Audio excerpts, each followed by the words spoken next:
नमस्कार दोस्तों, education club में आपका स्वागत है। मैं हूं पवन मिश्रा। आज के सेशन में हम पाकिस्तान में हो रहे जेन जी के प्रदर्शन के बारे में चर्चा करते हैं। पिछले कुछ हफ्तों में नेपाल के सड़कों पर युवा उतर आए थे। उनके हाथों में किताबें थी, लेकिन उनके दिल में आग लगी थी। वो आग अब सीमा को पार कर चुकी है और पहुंच चुकी है पाकिस्तान के भीतर। यह कहानी शुरू होती है कक्षा से, लेकिन खत्म होती है क्रांति तक। आज का आंदोलन किसी राजनेता का नहीं, बल्कि उन युवाओं का है जो अपने हक के लिए खामोश रहना नहीं चाहते।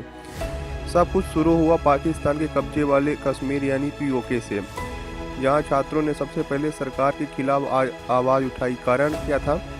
शिक्षा व्यवस्था की हालत बहुत खराब थी। फीस बढ़ती जा रही थी, परीक्षा के नतीजे महीने तक लटकाए जा रहे थे और ई मार्केटिंग सिस्टम ने छात्रों का भविष्य अंधेरे में डाल रखा था। यह आंदोलन शुरुआत में सिर्फ पीओके के कुछ यूनिवर्सिटी तक सीमित था, लेकिन सोशल मीडिया ने इस आग को हवा दे दी। इसमें हैशटैग वायरल होने लगे, जिनमें से जेन जी प्रोटेस्ट और स्टूडेंट अपराइजिंग जैसे हैशटैग वायरल होने लगे और देखते ही देखते आवाज़ लाहौर, कराची, इस्लामाबाद तक पहुंच गई। आज की सुबह लाहौर यूनिवर्सिटी के बाहर हजारों छात्र जमा हुए। कोई फीस की कटौती की मांग कर रहा था, कोई परीक्षा की सुधार की। फिर किसी ने नारा लगाया, हम पढ़ेंगे लेकिन बराबरी से, और इस नारे ने पूरे देश में जैसे आग लगा दी। सरकार ने पहले इसे छोटा विरोध कहकर नज़रअंदाज किया, लेकिन जैसे जैसे वीडियो टिकटॉक, एक्स, ट्विटर या इंस्टाग्राम पर वायरल होने लगे, सत्ताधारी दलों में घबराहट फैलने लगी। कई जगह पुलिस ने लाठीचार्ज किया, छात्रों को हिरासत में लिया, लेकिन जेन जी की आवाज़ अब थमने वाली नहीं थी। आपको क्या पता है जेन जी कौन है और ये इतना बड़ा मुद्दा क्यों है? जेन जी यानी वे पीढ़ी जो 1997 के बाद पैदा हुई, जो डिजिटल दुनिया में बड़ी हुई, जो जानती हैं कि सच क्या है और झूठ क्या है। ये वो पीढ़ी है जो अब पाकिस्तान की आबादी का लगभग 40% हिस्सा है।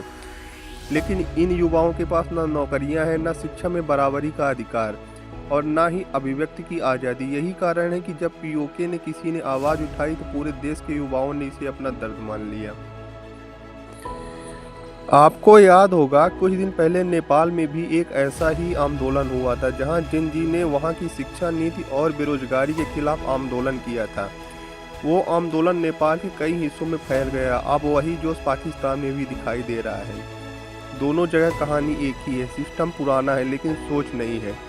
युवाओं का कहना है, हमें नफरत की राजनीति नहीं, समान अवसर चाहिए। हमें धर्म के नाम पर नहीं, भविष्य के नाम पर एकजुट होना चाहिए। इस आंदोलन के बाद पाकिस्तान की सरकार इस स्थिति को संभालने में जुटी है। कई शहरों में इंटरनेट बंद किया गया है, सोशल मीडिया मॉनिटर किया जा रहा है और नेताओं के बयान को एक दूसरे से टकरा रहे हैं। प्रधानमंत्री शहबाज शरीफ ने कहा, शिक्षा सुधार की दिशा में कदम उठाए जा रहे हैं, लेकिन ज़मीन पर छात्रों का भरोसा उठ चुका है। लोग कह रहे हैं अब बात सुधार की नहीं, बदलाव की है। हर दिन नया शहर जुड़ रहा है, हर घंटे कोई न कोई वीडियो वायरल हो रहा है और अब ये आंदोलन सिर्फ छात्रों तक सीमित नहीं रहा। मजदूर, शिक्षिकाएं और यहाँ तक कि कुछ सरकारी कर्मचारी भी अब इन युवाओं के समर्थन में आ गए हैं। जेन जी अब केवल पढ़ने वाली पीढ़ी नहीं है, ये बोलने वाली पीढ़ी बन चुकी है, जो अन्याय के खिलाफ खड़ी होकर उनका सामना करने के लिए तैयार है।